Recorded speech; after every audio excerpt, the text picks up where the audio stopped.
Today we are going to revise the larynx. So topic which is you have to understand what is the respiratory passage. Very important one which is the larynx you have to remember. It is the organ for the production of the voice. You are going to get the whatever the voice is produced, it is all because of that is the larynx. So larynx, it is a part which is we include as a respiratory passage. It is included in the lower respiratory passage. So that definition of the larynx is the organ for the production of voice. That is we call as a phonation. So phonation, the word itself, it is a voice. So that it is included larynx as exactly above the trachea and in the situated anterior midline of the neck region above the tracheal part we are going to call as a larynx. It also included as a lower respiratory passage organ, and also it is a sphincter for the inlet of the lower respiratory passage. It is an organ for the sphincter at the inlet of the lower respiratory passage. So, if you want to mention in the introduction, the larynx is the organ for the production of voice. You have to make it. So, in the production of voice, you have to explain it is included as one of the part which is included at the upper part of the trachea, and it is also acts as a sphincter for the inlet of the lower respiratory passage. Okay, so in the larynx definition, you have to include the word which is a phonation. Phonation means voice production. That is all by the organ known as the larynx. Common man term, it is called as a sound box. So that is you have to remember. Then going to the location and situation of the larynx. Exactly it is situated in the just above the trachea, and it is extending from we are going to get the root of the tongue to the trachea. You are going to get trachea begins here. So root of the tongue to the trachea it is extending and situated against the cervical vertebrae, 3rd, 4th, 5th and 6th cervical vertebrae. You have to remember it is situated against the midline in the neck region. Then that is extending from the root of the tongue. Very important, root of the tongue to the trachea. That is the extension. Where it is exactly located? Located in the against the cervical vertebrae, 3rd, 4th, 5th and 6th cervical vertebrae. That is about you have to remember about the situation and location of the larynx. Next, what is the measurement or the size of the larynx? I have told it is the small organ which is in the measurements we are going to get in the millimeters.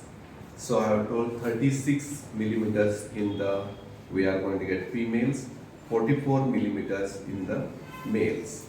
So comparison between the 36 to the 44 millimeters, that is the females to the male. Till the puberty, both the larynx are same. They are same in size till the puberty. But after the puberty, male larynx grows rapidly, and that is becomes about the 44 millimeters in size. So that very negligible and growth of the female larynx after the puberty. Till the puberty, we are going to have both the larynx are same size. But after the puberty, in male larynx grows, and that is all due to the change in the voice. You can come to know in the boys. Then you can get the hormonal changes that may affecting that is the larynx. So here mention that is a 44 millimeters size in the males and 36 millimeters in the females. That is about the size of the larynx. Next, going to the part which is you are going to get, that is what is the constitution of larynx. When you are going to explain the larynx, what exactly larynx is made up of? Constitution of larynx. Constitution of larynx means It is made up of the what? It is made up of nothing but it is a skeletal framework of the cartilages. What is the larynx constitution? It is a skeletal framework of the cartilages, which are formed by the cartilages, which cartilages are connected by the ligaments, covered by the membrane, and these all are attached muscle moved. Moving of these all cartilages is because of the intrinsic muscles of the larynx. And the interior cavity of the larynx is lined by the mucous membrane. So mucous membrane interior lining, constitution of the larynx, it is a skeletal framework of the cartilages. These cartilages are connected by each other by the joints, then ligaments, then membranes, and moved by the attached muscle. So that interior lining of the larynx will be the mucous membrane. So this is about the constitution of the larynx. Going to the next part, which is we are going to get that is the skeleton of the cartilages of the larynx. Very important. This can be asked in the MCQs and all. You have to mention cartilages of the larynx. Usually by the whatever you have we divide into a total 9 cartilages. In that we can divide the 3 paired and 3 unpaired. So 3 unpaired cartilages are, we are going to get the cricoid cartilage, and this is the thyroid cartilage and epiglottic. We are going to have the 3 unpaired cartilages of larynx. Cricoid, this is the one which is I have told, cricoid is a ring shaped cartilage, which is I have told it is an engagement ring we call, that is a cricoid cartilage. Then thyroid cartilage, then we have the epiglottic. These are the unpaired cartilages of the larynx. Going to the paired cartilages, you are going to get paired cartilages are again 3. They are the total number is 6. So that we are going to get first one arytenoid cartilage, corniculate cartilage, and cuneiform cartilage. Arytenoid, corniculate, and cuneiform. So this is what you have to tell about when the cartilages or skeleton of the larynx is asked. So 3 unpaired and 3 paired cartilages you should know. So this is what you have to remember in the total cartilages. Then what are the joints of the larynx? You can see here this thyroid cartilage is there. It is connected with the cricoid. One which is a cricoid and thyroid. This is the one joint which is we call as a cricothyroid joint. What are the joints of the larynx I am talking? First one unpaired cartilage, thyroid and cricoid. In between there is a joint formed, that is a cricothyroid joint. Then one more arytenoid cartilage is there and cricoid cartilage is there. Cricoarytenoid, that is a joint. Cricoarytenoid joint and cricothyroid joint. So this is all you have to remember. So what more about detail about you have to explain about the joint which is a cricothyroid joint. So cricothyroid joint is one of the synovial joint of the larynx. This is a synovial variety of joint, and this synovial variety of joint is formed by we are going to get the inferior cornu of the thyroid cartilage. We have the inferior cornu, and on the side of the upper lamina of the cricoid cartilage. So this is a cricoid cartilage. Both the sides it is connected on the upper part, that is upper border, that is a lamina we call. Lamina on either side attached to the thyroid cartilage, and this will forms the cricothyroid joint. And this cricothyroid joint is permits the rotatory movements in the transverse axis, and we are going to get the gliding movement in the different directions. So that is the one important thing you have to remember in the cricothyroid joint. What is I have told cricothyroid joint? Cricothyroid joint is formed by there is the inferior cornu of the thyroid cartilage and side of the cricoid cartilage. And this is synovial variety of joint, and this is which is allowed, that is whatever the movements taking place at the cartilage along the transverse axis, it permits the rotatory movements along transverse axis and also gliding movement in the different direction. That is you have to mention in the cricothyroid joint. Going to the cricoarytenoid, here you can remember this is the cricoid cartilage and arytenoid cartilage, and this is the posterior aspect you are going to get. Here in this you can remember the upper lamina of the cricoid cartilage, and we are going to get the base of the arytenoid. So base of the arytenoid is attached to the cricoid cartilage and forming the cricoarytenoid joint. It is also synovial joint, and it permits the movements that is along the vertical axis and gliding movements in the different directions. We are going to get in the all directions we are going to get as a movements. So this is about the cricoarytenoid joint.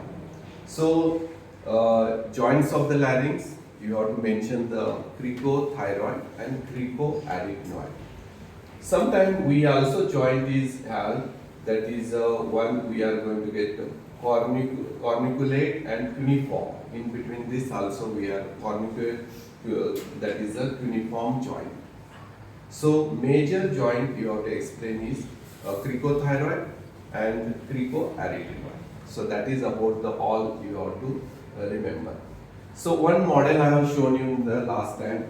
This is the one which is you have to explain.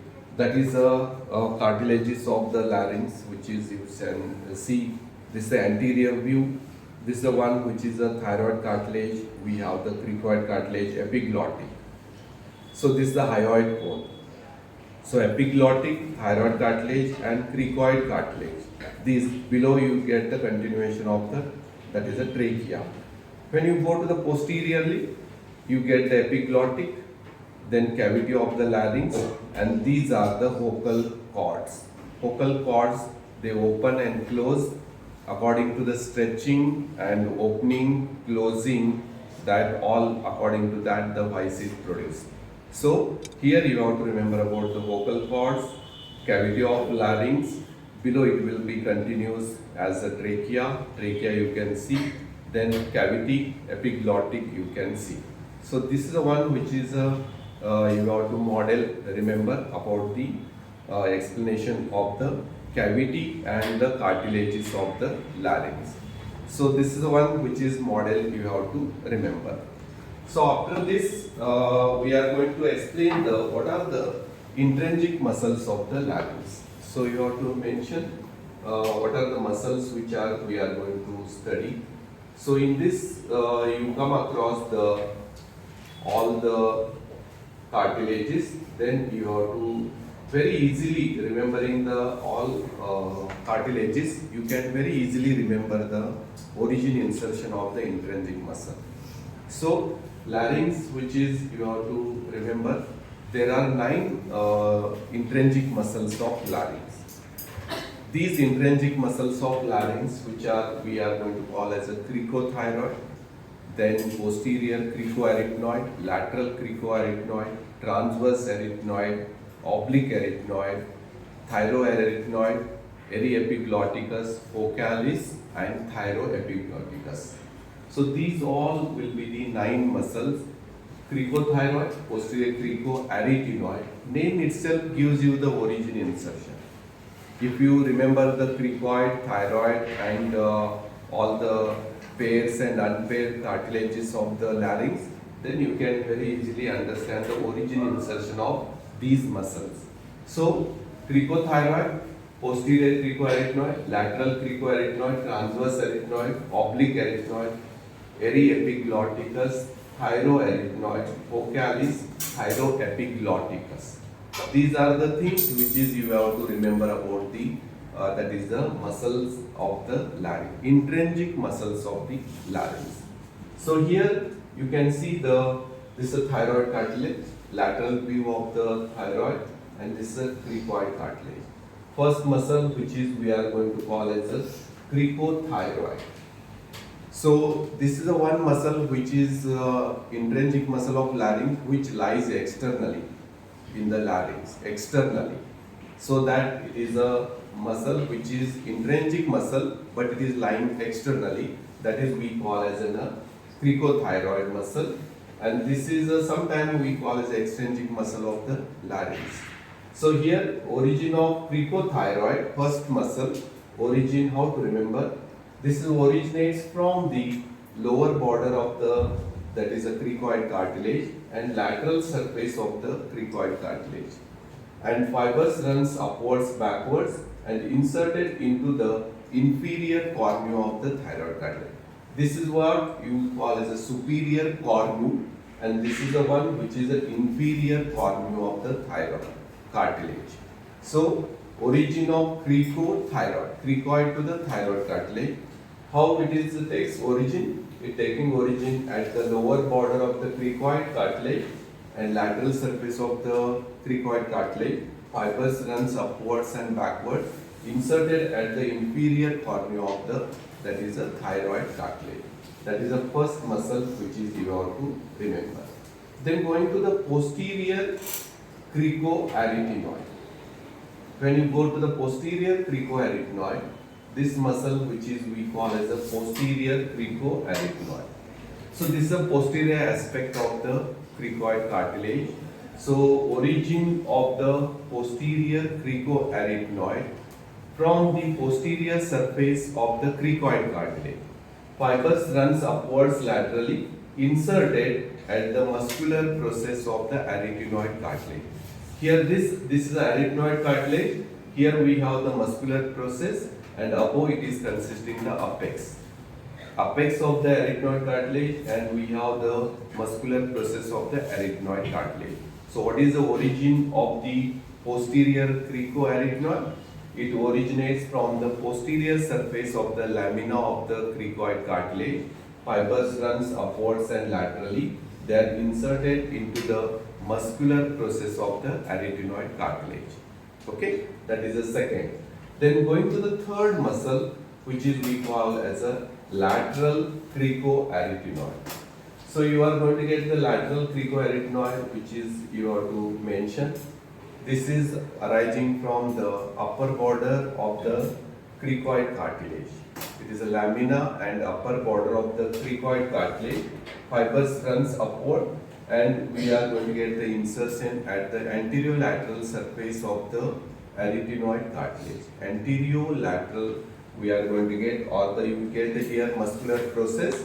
There is an insertion. What is the origin of the lateral cricoarytenoid? That is the upper border of the cricoid cartilage. Fibers runs upwards, inserted into the muscular process of the arytenoid cartilage. That is the one which is yours.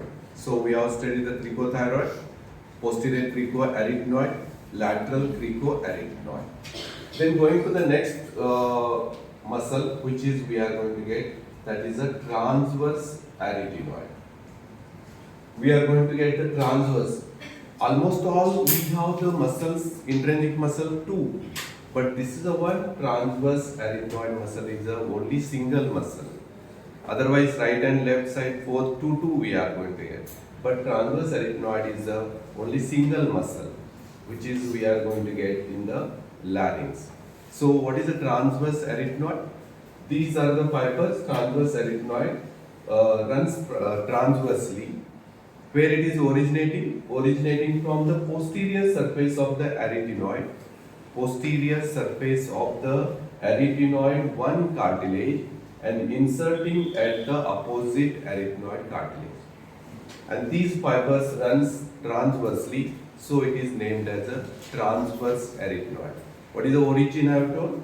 Originates from the posterior surface of the one arytenoid and inserting at the opposite arytenoid, and fibers running transversely. It is so named as a, that is we call as a transverse arytenoid. Next muscle comes is the oblique arytenoid. So that is the one which is you have to remember that there is a oblique arytenoid. These are the crossed each other across the midline. They are crossing each other, and so that they are named as a oblique arytenoid.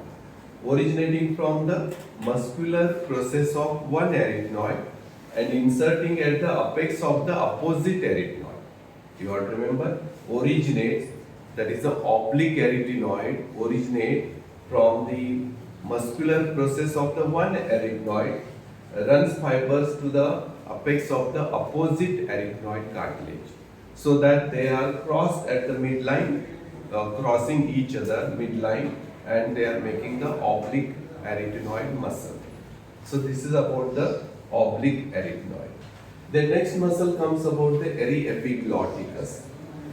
Aryepiglotticus muscles, these are the slips of muscles which of the formed by the oblique arytenoid. These few fibers of the oblique arytenoid lies in the aryepiglottic fold attached to the epiglottic. Edges of the epiglottis, they are attached, and they are the few fibers of the oblique arytenoid. Oblique arytenoid muscle fibers lying in the aryepiglottic fold attached to the edge of the epiglottis, so named as a aryepiglottic muscle. The next muscle comes about the, you are going to get the one which is, we are going to get the thyroepiglotticus. We are going to get the thyroepiglotticus. This is arises from the posterior surface. You are going to get the first thyroepiglottis. Before that, the thyroarytenoid we are going to deal. The thyroarytenoid originating from the posterior surface of the thyroid cartilage and the anterolateral surface of the arytenoid cartilage. This is the posterior surface of the thyroid cartilage, and inserting at the anterolateral aspect of the, that is a arytenoid, anterolateral surface of the arytenoid cartilage. That is the insertion origin of the thyroarytenoid. Thyroid to the arytenoid cartilage. Next comes about the thyroepiglotticus. These are the muscle fibers of the thyroepiglotticus, thyroarytenoid. They are attached to the going and attached to the epiglottis. So those we are going to call as a thyroepiglotticus. Then whatever these muscle, thyroarytenoid muscle attached to the vocal ligaments, and those we call as a vocalis. Okay, so that is one which is you have to remember about the, all these are the muscles of the larynx. So we have studied all the aryepiglotticus, thyroarytenoid muscle attached to the aryepiglottic folds, and they are lying attachment to the epiglottic, that is the aryepiglottic muscle. Thyroepiglotticus, thyroarytenoid muscle attached to the epiglottis. Then these thyroarytenoid, they are attached to the vocal cord, we are going to call as a vocalis, and this thyroarytenoid arising from the posterior surface of the thyroid to the anterolateral surface of the arytenoid. That is the one which is your. So in this diagram, lateral cricoarytenoid we have come across arising from the upper border of the lamina of the cricoid cartilage, runs upwards, inserted at the muscular process of the arytenoid. So you have to mention. Then going to the next muscle, posterior cricoarytenoid, arising from the posterior surface of the lamina of the cricoid cartilage, fibers runs upwards laterally, inserted at the muscular process of the arytenoid. Then transverse arytenoid, these are the transverse fibers of the muscles which arises from the posterior surface of one arytenoid, inserting at the opposite arytenoid. These fibers runs transversely. Oblique arytenoid, across the midline they are crossing each other, originating from the muscular process of the one arytenoid, inserting at the opposite, that is the apex of the opposite arytenoid. Then aryepiglottis, these are the slips of muscle which are arising from the oblique arytenoid, lie in the aryepiglottic fold attached to the epiglottis.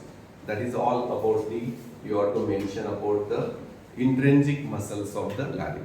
So we have studied the origin, insertion of the intrinsic muscles of the larynx, which are those cricothyroid, posterior cricoarytenoid, lateral cricoarytenoid, then transverse arytenoid, oblique arytenoid, aryepiglotticus, vocalis, thyroarytenoid, thyroepiglotticus. So these are the 9 muscles of the larynx. Going to the, when you see the model of these muscles you can see in this on the lateral view and front view. You are going to get the, here on the lateral view, you are going to get the cricothyroid muscle. cricoid cartilage to the thyroid, cricothyroid. Then posteriorly, when you go, this you are going to get the posterior cricoarytenoid, one muscle. Then here we have the oblique arytenoid. Oblique arytenoid, here we are going to get the posterior cricothyroid muscle. This is a cavity where this is a section of the transverse section, vertically transverse section, which is not transverse, vertical section of the laryngeal cavity. So this is the one opening vocal cords, you can see they are acting. So all these intrinsic muscles which are acts on the vocal cord, closing, opening and different movements of the cartilages, according to that the voice is produced. So this is all about the actions and muscles of the intrinsic muscles of the larynx. So what is the nerve supply of the larynx? This is larynx has cavities there.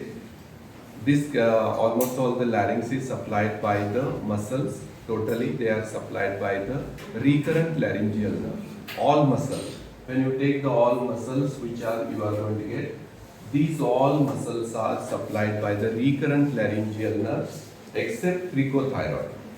This cricothyroid is supplied by the external laryngeal nerve. So one muscle of the group is supplied by different nerve, so that you have the tongue muscles, soft palate muscles like that. So here also you have to remember cricothyroid is supplied by the external laryngeal nerve, and remaining all the intrinsic muscle they are supplied by the recurrent laryngeal nerve. So what is the blood supply of larynx? When you go to the blood supply of larynx, this blood supply is by the superior and inferior laryngeal artery.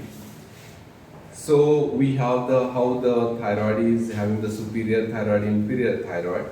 So larynx is nearly thyroid cartilage and there only. So whatever the these larynx supplied by the almost all the by the known as the blood supply by the superior laryngeal artery, inferior laryngeal artery. So superior laryngeal artery is a branch of superior thyroid artery. Inferior laryngeal artery is a branch of inferior thyroid artery. Then venous drainage by the superior laryngeal vein, inferior laryngeal vein. Superior laryngeal vein drains into the superior thyroid vein, and inferior laryngeal vein drains into the inferior thyroid vein. So blood supply, venous drainage is very easy to remember. Organ name, arteries are there. So superior laryngeal artery, inferior laryngeal artery. Next question, you can remember the superior laryngeal artery is a branch of superior thyroid. Inferior laryngeal artery is a branch of inferior thyroid. Venous drainage is by the almost all veins drains the larynx are by the superior laryngeal vein drains into the superior thyroid. Inferior laryngeal vein drains into the inferior thyroid. So nerve supply over, then blood supply, venous drainage over.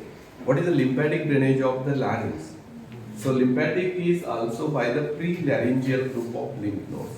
Almost all the pre-laryngeal group of lymph nodes draining the larynx. So here you have to remember pre-laryngeal group of lymph nodes drains into the deep cervical group of lymph nodes. Deep cervical and pre-laryngeal group of lymph nodes. So that is about the lymphatic drainage. Then lastly you have to explain about the what is the clinical anatomy of larynx. So you have to mention the clinical anatomy here, as it is the narrowest part of the respiratory passage. As it is one of the larynx is included as a lower respiratory tract, and upper respiratory tract which includes the nose, we have nose, nasopharynx and oropharynx. That is all will be the upper respiratory. Lower respiratory, larynx, trachea, bronchus, lung. That is the lower respiratory tract we are going to call. So any foreign object which is enters into the larynx, it is the narrowest part, which is produces severe cough to expel it out. So anything which is enters foreign body in the larynx, it causes the severe cough to expel it out. So that is the one you have to remember. I have told the larynx is supplied by recurrent laryngeal nerve, external laryngeal nerve. Suppose if the nerve is damaged, suppose external laryngeal nerve is damaged, then the voice weakness in the voices takes place.